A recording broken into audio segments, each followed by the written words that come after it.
Hello and welcome to the Grand Line Review, your source for everything One Piece. As we all very much know, One Piece is a series that does very well to glorify and honor the status of the elderly. Characters like Whitebeard, Rayleigh, and Garp are some of the most prolific figures in the story. However, there is a neglected aspect of our elders in One Piece. I'm talking about the people who chose to live a more, let's say, simple life and have aged in a way that reflects their level of strength in the world. To be blunt, we are going to examine feeble old men, and the criteria for this list is as follows. To be considered a feeble old man, a character must have visible signs of advanced aging, such as grey hair, wrinkles, etc., and they must possess no more than the strength of the average human, ideally much less, being feeble and all. But with that out of the way, let's begin.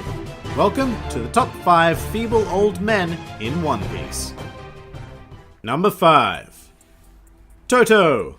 Let's kick things off with Koza's father, a resident of the desert nation of Alabasta, specifically the city of Yuba. Now originally Toto was quite a plump looking individual, however his journey along the road of feebility would be triggered by an extreme drought brought on by the nefarious schemes of one Sir Crocodile. As a result, Toto shriveled up and aged rather rapidly in a short amount of time, and eventually became the lone resident of the all but abandoned city of Yuba. And being both incredibly stubborn yet hopeful, Toto continued to bore for water, insisting that the city of Yuba will never die. Toto is also a staunch monarch, believing in the power of the history that he has no doubt lived through. This is a very common attitude seen in all classes of feeble old men. Furthermore, I'd like to point out that at one stage, Toto literally berated a sandstorm that was threatening to cover up a puddle of water that he had found. And you know what? That sounds like the actions of a feeble old man to me. Number 4. Haradas.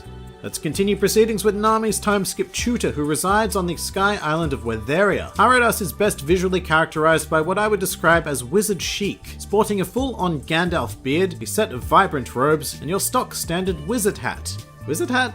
Surely that has a more official name. No, apparently it doesn't. In any case, despite the magical vibes Haradas exudes, he is actually an accomplished weather scientist and is able to summon a wide array of wind phenomena from the act of tying and untying simple knots. So yeah, maybe he is a wizard. But that is irrelevant because Haradas is also incredibly feeble, having easily been kidnapped by Nami, who was able to carry this old soul in one arm. Haradas also fits the bill by often acting like an incredibly simple-minded and bumbling individual who is easily frightened and has a penchant for yelling oi oi oi over and over again, as if we didn't hear him the first time. Despite that, he is also very carefree and absurdly patient, even when being hit over the head by some young whippersnapper. So well done, Haradas. You are certainly one hell of a feeble old man.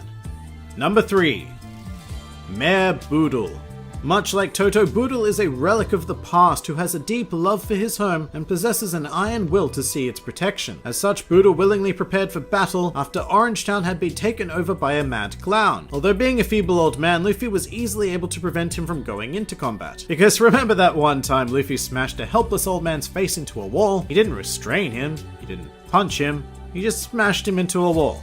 I mean, that's just classic millennial behavior right there. No respect for his elders whatsoever. And to make matters worse, Luffy then used Boodle's unconscious body as a table to eat avocados on toast. I mean, God, what is this world coming to? But Boodle's plight would eventually lead to the liberation of Orangetown, and to this day, Boodle is continuing his feeble old man lifestyle in peace. Number 2. Tonjit.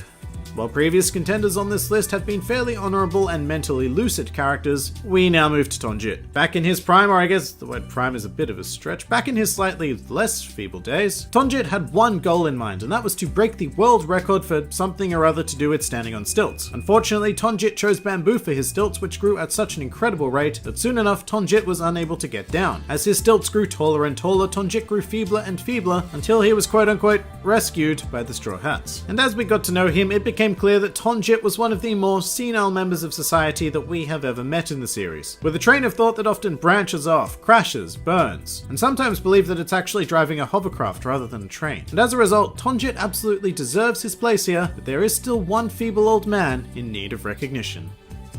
Number 1. Whoop Slap.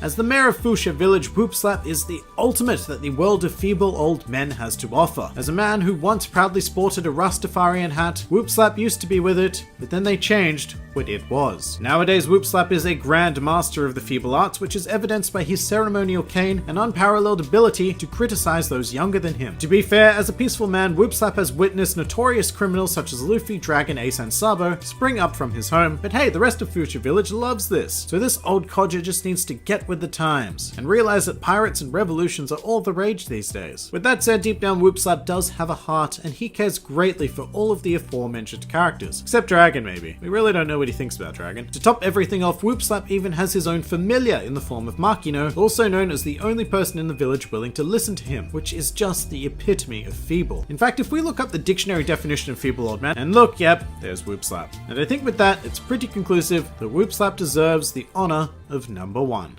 And that pretty much does it for the top 5 feeble old men in One Piece. If you enjoyed this video, then feel free to like, favorite, or subscribe, and please do comment with your own favorite feeble old men. This has been the Grand Line Review, and I'll see you next time.